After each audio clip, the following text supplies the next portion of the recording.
নমস্কার বন্ধুরা, দেখতে দেখতে পৌষ সংক্রান্তি চলে এলো। তো আজকে আমি আপনাদের ক্ষীর বকুল পিঠে বানিয়ে দেখাবো। ক্ষীর বকুল পিঠে বানাইতে গেলে কি কি লাগবে দেখুন।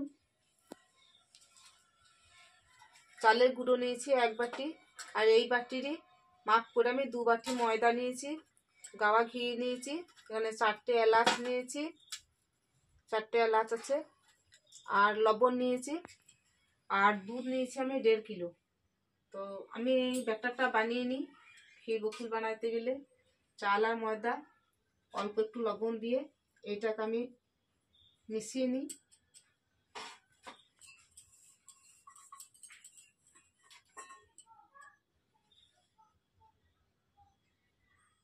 অল্প একটু লবণ দিই।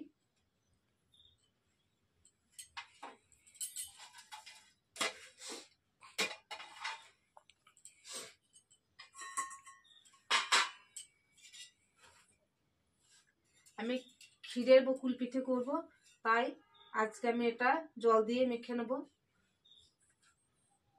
এটা দুধ দিয়েও মেখে নেওয়া হয় ব্যাটারটা।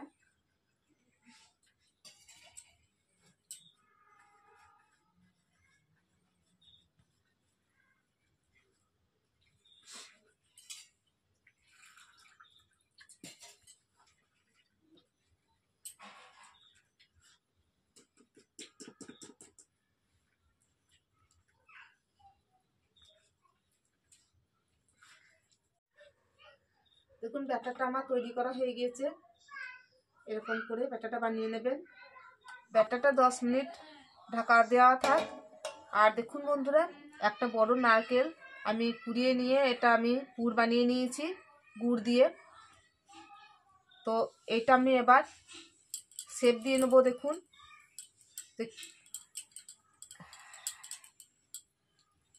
একটু করে হাতে ঘি লাগিয়ে নেব।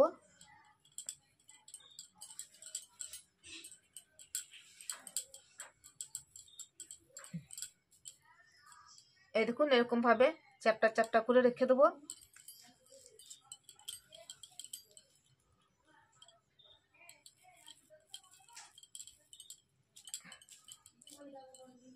সবগুলোই আমি এরকম ভাবে চ্যাপটা করে নেব একটা একটা করে।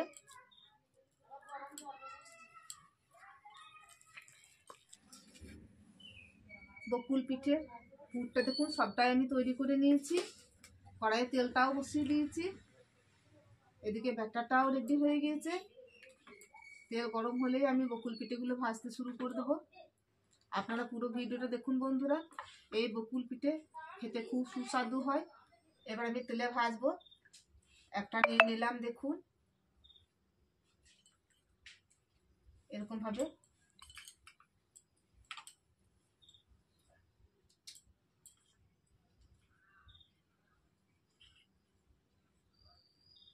ঠিক এরকম ভাবে নিয়ে আমি তেলে ভেজে নেব।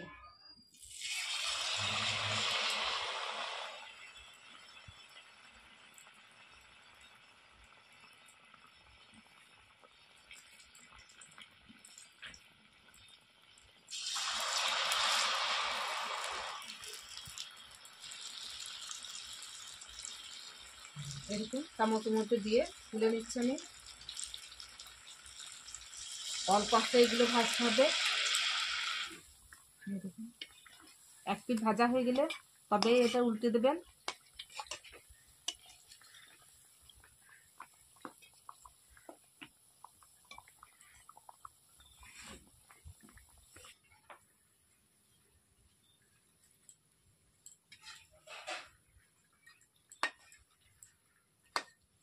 এবার পিঠেগুলো তুলে নেবো, ভাজা হয়ে গিয়েছে।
বকুল পিঠে সবগুলোই ভাজা হয়ে গেল।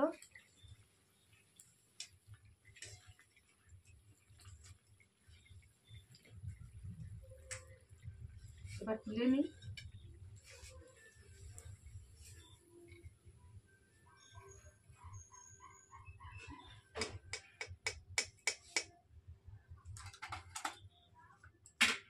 এবার আমি কড়াই থেকে তেলটা ঢেলে নেব বাটিটায়।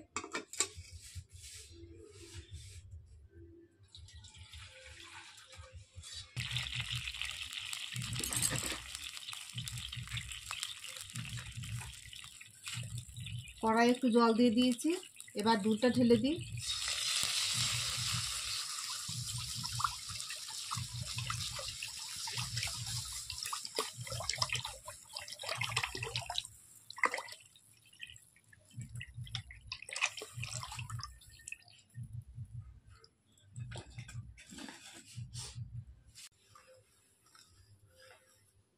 দুধটা ফুটে ফুটে অনেকটাই কমে এসেছে।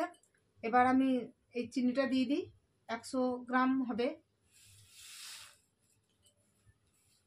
আর বকুল পিঠের মধ্যে যে পুরটা দিয়েছি ওটাতে তো মিষ্টি দেওয়াই আছে, তাই আমি খুব বেশি মিষ্টি দেবো না এখানে। আর 4টে এলাচ দিয়ে দিলাম।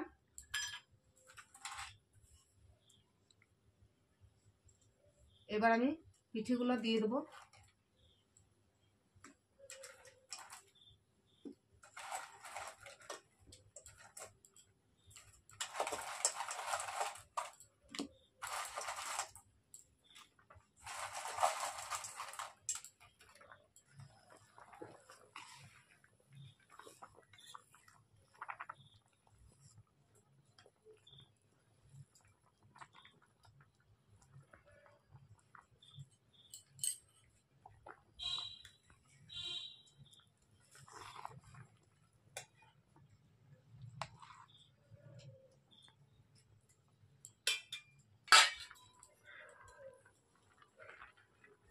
বকুল পিঠে ক্ষীরের মধ্যে দিয়ে ফুটিয়ে নিলাম, এবার তুলে নেব।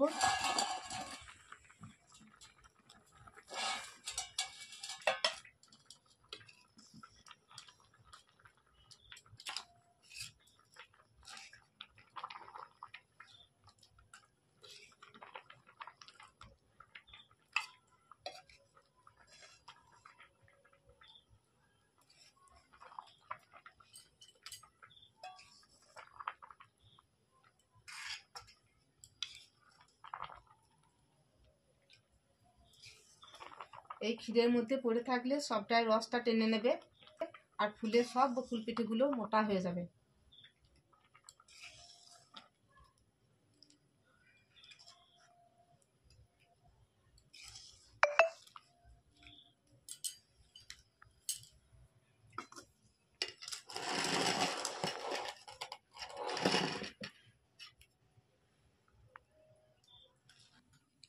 ক্ষীরের বকুল পিঠে সব তৈরি হয়ে গেছে, দেখুন ক্ষীরের মধ্যে ভাসছে আর কত সুন্দর ফুলেছে, ফুলের রস নিয়ে মোটা হয়েছে। দেখুন আপনারা দেখলেন যখন বানালাম তখন ছোট ছোট ছিল আর প্রত্যেকটা নরম তুলতুল করছে রসে। এই দেখুন নরম তুলতুল করছে একদম, এখনো গরম আছে, আরো ফুলে মোটা হয়ে যাবে এগুলো রসে। এই ক্ষীরের বকুল পিঠে আপনারা বাড়িতে বানিয়ে খান, আর খেতে ভালো লাগলে অবশ্যই কমেন্ট করে জানাবেন। লাইক শেয়ার করুন, সাবস্ক্রাইব করুন। ধন্যবাদ।